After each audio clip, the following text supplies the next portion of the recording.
pleased to introduce to you a neighbor from Woodville, Ken Jobe, and he is the 2S1 Lions Camp Director.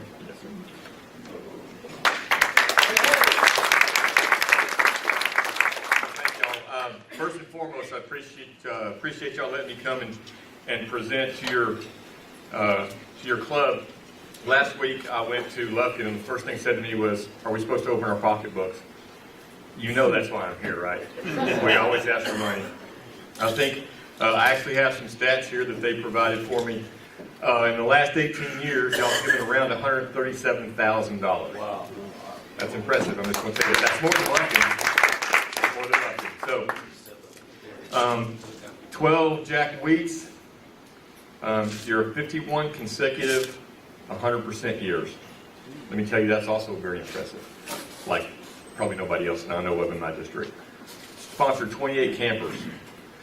I'm just going to tell you, we sponsored one. I'm in Woodville. Lufkin sponsored 4. Wow. So I'm telling you, you're smoking everybody. I'm just going to tell you.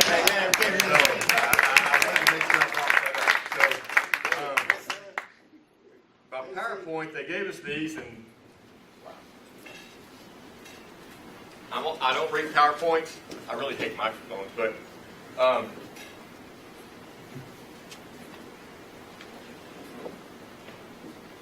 how many months have 28 days? All of them. I don't know. See, that's their joke, not mine. So,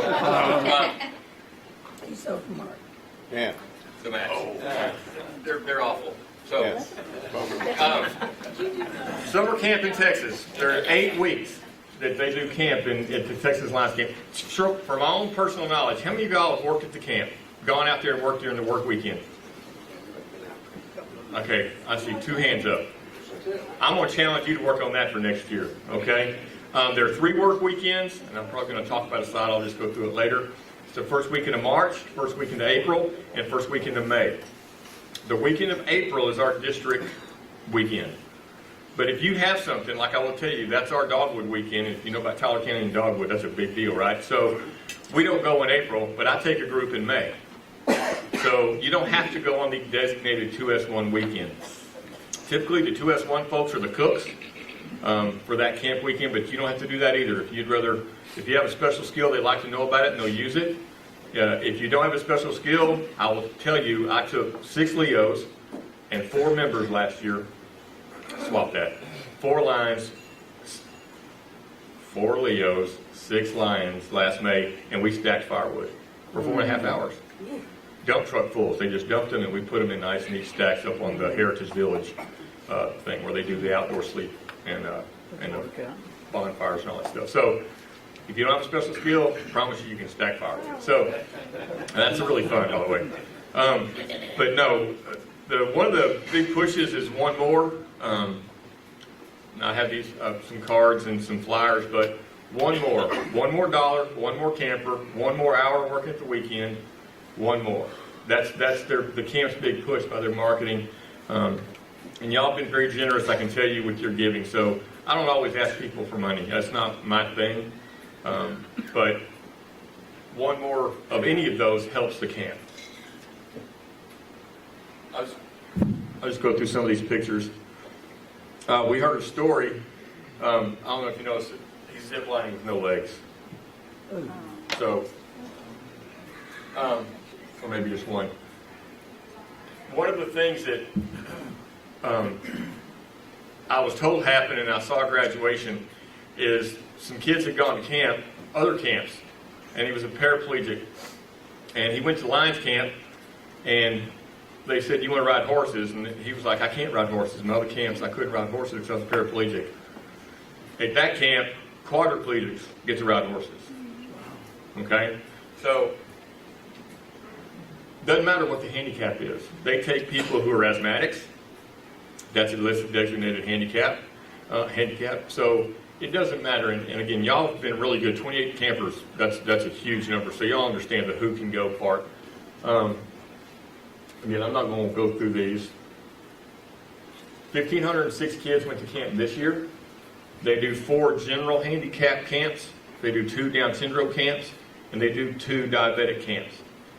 And the diabetic camps are really kind of unique because a physician, and I think he's out of San Antonio, closes his practice for 2 weeks, takes all of his staff, and they go stay at the camp for 2 weeks and take care of them. These kids do not have to remember to check their sugar, because they'll go around at night and check every kid's sugar. They'll stop during the day and check it to where they don't have to think about it, keep that on the top of their minds the whole time. The Down syndrome, the ages are a little older. I think they go 12 to 16, just because. Typically it's an 8 to 16 age range. Kids can typically go every year except for diabetics. That's an every other year because there's such a large number. But again, they did 1,506 campers this season. There's a mission, again, y'all, I'm not going to read these to you. I was actually late today, and I apologize. I was able to get started when I needed to, but I was on the phone with the camp director about a fundraiser that's kicking off that I'm going to push here in a minute. So we had to get their permission. But they'll have kids with no legs do that rock wall, or with no arms, go up with somebody else using their legs. Chartered in 1949, first campers in 53. Diabetic session started in 71. They changed the name and got rid of the crippled. Of course, political correctness kind of took over. You know, I get it. Again, in August of 03, known as Texas Lions Camp. You'll hear people just say Lions Camp. We were the first Lions Camp in the U.S. There are other camps, Lions camps now in Texas, or excuse me, not Texas, in the U.S., but Texas is still the first one. And there are other states come to Texas and try to model their camps off of ours. Air conditioned bunk beds, modern dining facility, and that's fairly new, probably less than 5 years. Junior Olympic size swimming pool. I worked with the Lubbock group last year in 2016. We put the canopies on. They take them down every year, and I can tell you those canopies are large. And it was a group of us from Woodville and Lubbock to put those on. Some of the facilities, there's a little camp map, 40 separate independent structures. There's a good picture of the camp. It's 515 acres. It's huge. Donated land to the Lions. Expensive land. They use about, I'm going to guess, of what you can see, because that's actually taken from the air like a helicopter. But the highest vantage point, they call it an inspiration point, one night a week, every kid gets to sleep out under the stars. But you look down from there and you can see most of the camp, but they probably use about 50 acres of this 500 acres. So they've got room to expand. That's the new pond and pier. They have catfish. I'm not lying, y'all. Catfish are this big, and they feed them and get them in a frenzy, and they start fishing. And they catch fish. It's catch and release, but they do catch some fish. That's Inspiration Point right there. You can kind of see by looking down. You can see it's on top of a hill. We do have a 24-hour hospital there, physicians and nurses all the time. 3 shifts of doctors. Life response 3 minutes. 400 beds on property. They don't do that many because the camp, because of the type of kids they have, they truly, it's almost a 1-to-1 counselor to kid ratio. It's probably about 1.5 to 1. And I know when I went to the graduation the last weekend of June, there was one kid, and you watch him, and everywhere he went, there was 2 counselors flanking him the whole time. And all of a sudden you look, he had a cochlear implant. He couldn't take a hit to the head. He couldn't fall. So at any given time, there was always 1 and normally 2 counselors with his kid. Imagine that for a week. That's the kind of commitment that they'll make to the kids and their safety. They'll tell you real quick, it's not kids. You have to convince its parents to let their kids come and know that they're going to be safe. 21 kitchen staff, 1,350 meals a day. That's like a mess hall in the service.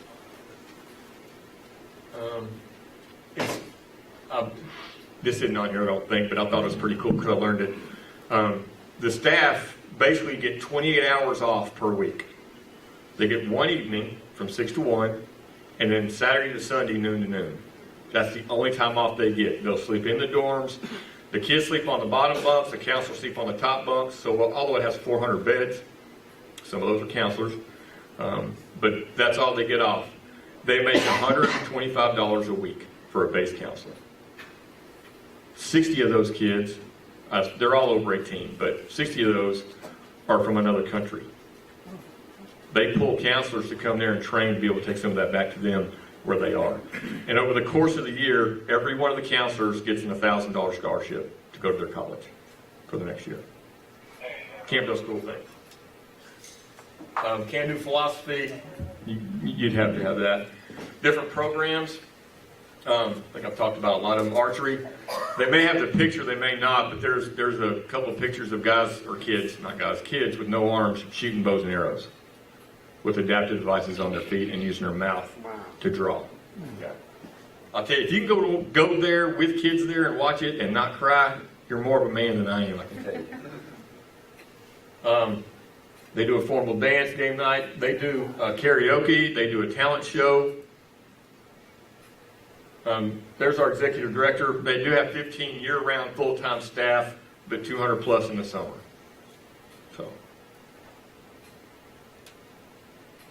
So, we're District 2S1, just so you'll know. I'm one of the 90 plus voting board members, as being from 2S1. That's our district. There's two of us in this district. There's North and South, and I'm the North. And what we do is we do this. We go to different clubs and talk about the camp, promoting the camp, and getting that one more. That's our annual budget for the camp right there, and that's to pay the staff and, you know, everybody you pay. Upkeep, they had 3 wells. 2 of them got condemned this past year, so they have one good well, and they're having to now look at doing another well for water. $1,800 per camper is the budget.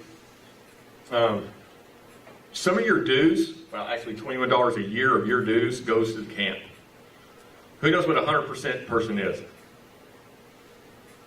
A 100% person would be, say, Larry Pitts, who's my friend, I think. Just kidding. Larry paid another $21 a year to the camp. He's a 100% member. Okay, and if 100% of y'all paid $21 a year, you're a 100% club. And that's what I'm saying, y'all been doing that forever. You may not even know you were doing it. Your board knows, but y'all are doing that. So you're participating in that. The different charities, 200% is just that 2 times. 1,000% is 10 times. So y'all been doing that already. More different sources of funding. Those are things you can buy: keys, bricks, life members with plaque. Jack Weech was one of the first. He may have been the guy that gave the land, actually, or bought the land. That's a $1,000 gift to the camp, and you can give somebody a Jack Weech award, and they get a plaque that they get to have and put on their wall. Bricks, these are found really kind of all over the camp, but the latest places are going around where they do the talent show and where they do the graduation. That's the endowment fund. They started this, I think 20 years ago there were about 29,000 lines in Texas. Now there's about 24,500 lines in Texas. As numbers go down with lines, unfortunately, so does the contributing factor through dues. So what they're doing now is they're doing an endowment that allows money to be set aside, literally set aside, to where if it ever gets to where lines, as we are right now, can't 100% support the camp, they have this to fall back on. And they also use this for like big projects. So they'll probably dig into this a little bit to do the well, because that's a $1 million project. So, but it's for big projects and looking long term. The goal is, I think, to get to 10 million. They're like at 4.5. Legacy lines. These are where people give what I would call in my world big money. You know, they're in the will. They're going to give mineral rights to the camp, and that's all. More ways. They have a camp store. License plates. You can have a personalized Lions Camp license plate.